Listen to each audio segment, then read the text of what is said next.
Our starting grid for Mission King of the Baggers for race number 2 has Gillum, Peterson, and Landis. Then we got Wyman, Herfoss, and O'Hara on row number 2. Row number 3 is going to see Rispoli, Smith, Baz, Lewis, West, and Ohnsorg outside of row number 4 with Max Flinders just on the back, and we're ready to roll. So here we go, race number 2. When these red lights are off, we're getting after it. Ooh, a little bit of movement from your pole sitter. Doesn't look like it would be anything, but here we go. Look at Kyle Wyman on the 33 getting a good launch. Yes, and it's going to be Wyman. No, it's going to be side by side with Gillum. Hayden Gillum gets there first, Greg. Wyman's going to fall into second on that all-new gold livery on his bike for this race. And then it's going to be one of the Indians there in third. He was not inside of the top 3 going into turn 1. He did not think he had a shot to go for another victory here today, and you can see that that's exactly the way that this first lap has played out for him. So now that he's up there with Hayden Gillum, he feels like the pace that he has, the end of this race is going to be enough, and hopefully he can find himself back on the top box. Yeah, you're going to need the end of this race right now because Hayden Gillum is scooching away, and boy, do I like to just introduce Jamie into the broadcast right as the bikes go by her on the front straightaway. As soon as he can, because right now we know he can run the pace. As you can see him get down the inside of Kyle Wyman. That's going to move Cam Peterson up a spot. Can he hold on to that spot? He can. He doesn't run it wide or anything, Greg. Just gets that big Indian turned, and the 45 runs second. But Kyle's still going to have some problems because he's got the number 1 of Herfoss and Baz right there, and then Rocco. So you got Rocco Landers, our third place finisher yet. But now they're starting to stack up behind the 33 of Kyle Wyman, your national champion. Stays in this class. He'll be running the number 1 plate next season. I haven't heard what Kyle's doing next year yet, have you? No, I have not heard anything, but as will all our riders. Troy Herfoss now is going to take the measure of the 33 as they go down that front straightaway, and Rocco Landers still looking for a way through. So Rocco just must not have got off the line maybe the best there, Greg, for him to be that far back that early. Very unlike Rocco. It was 1.4. It's now down to 0.8 of a second. So 0.6 of a second, and fastest lap of the race, 1:22.594 for Cameron Peterson on his Indian Challenger from the SDI Racing crew. As Cameron Peterson goes fastest sector 4 of the race so far now with 4 to go. And it looks like this one might go down to the checkered flag again between these two. And although, as Jamie said, Hayden Gillum wanted to work on the setup of the bike and make sure he had a larger margin, we don't really know what Hayden Gillum has left to push faster. We know what Cam Peterson does is he was closed a pretty big gap just a couple laps in a couple laps time. Yeah, it makes you feel good as a rider when you have to put your head down and catch the person in front of you. And as you can see, wow, they're going through puddles. He's off in the curb and he's wheeling, and he's gonna have Cam Peterson in probably the hardest turn to do a pass. Slide that big Indian up underneath the Harley Davidson. Now Hayden Gillum's gonna get to go to work. Hayden Gillum was able to beat Peterson, but look at this. And by the way, that's after somebody had to run through some water. So you would think that even with slick tires, you run through a puddle. But he felt something on the rear end of that motorcycle. I wouldn't be surprised if he knew that anyways, though. But to your point, Greg, it's like it's all eyes forward, isn't it? Yeah. So, but look at Camp P. He's just starting to streak away ever so slightly through that first sector.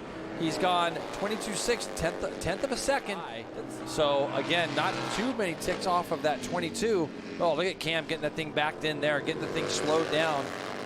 But for Cam Peterson and this whole team, I think they all had high hopes. But they had a lot of little mechanical injuries, mechanical problems, and then of course Cam had some injuries there along the way. And now it's just all come together, and it's come together at a good time right here at the end of the season in New Jersey. Here's the pass that Rocco Landers is going to put on Troy Herfoss down into turn number 1. Oh, and Rocco down and out on the right part of your screen, asking too much from the front tire. Loses the front, the bike goes tumbling, and there is his season. So Rocco Landers off of that podium position and podium finish yesterday goes down. Yeah, it's a bummer. And you know, Greg, really, when you look back at that, as we got the white flag out, Hayden Gillum is all over the back of Cam Peterson now, trying to make a pass down into turn 1. There he goes, but so much speed from Cameron Peterson as the 69 had to slow that motorcycle down to get it turned, and Peterson knows that trick, and he goes up the inside And they were so close with those big bags on the back of these Mission King of the Baggers. And Cameron Peterson back to the front of this final lap of the final race of the season. And Cam's going to have to keep it tight into turn 5. Don't give Hayden that shot to try to go down the inside of you here, as he doesn't. Cam does a nice job of blocking that. Make that guy go around the outside of you. At that point, you control all your apex speed, this Cam P, and he can use the exit as he likes. Comes through here at turn 6. This next turn would be a hard place to do it as well, as he gets that bike spinning up in the middle of the turn. So now, Greg, it really becomes one line from here all the way to the exit of the last turn. So for Hayden Gillum, I'm going back and thinking about what he did last year here in our Stock 1000 class. He slid up the underneath Jason Uribe going into turn 12, the fastest turn on the track. Will Hayden Gillum be close enough to try and move like that again? Or is he going to rely on the power of the Vanson Hines Harley to try to draft by that Indian? Racecraft in the hands of the 45, Cameron Peterson. Here we go. Oh, that was so close. He's inside, outside. Here he goes. Full gas to the stripe, and it's got to be Cameron Peterson with the victory in the final race of the season for the SDI Racing Team and Indian Motorcycles. Troy Herfoss comes home in 3rd, and this battle between Tyler O'Hara and Bradley Smith in 7th and 8th. So it's Cameron Peterson, Hayden Gillum, Troy Herfoss, Indian, Harley Davidson, Indian to wrap up the season.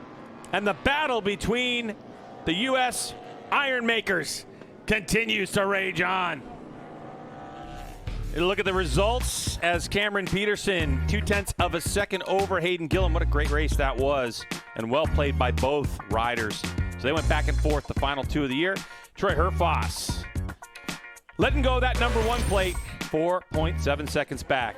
So now time to celebrate for all the riders, all the teams, in our final race of the season.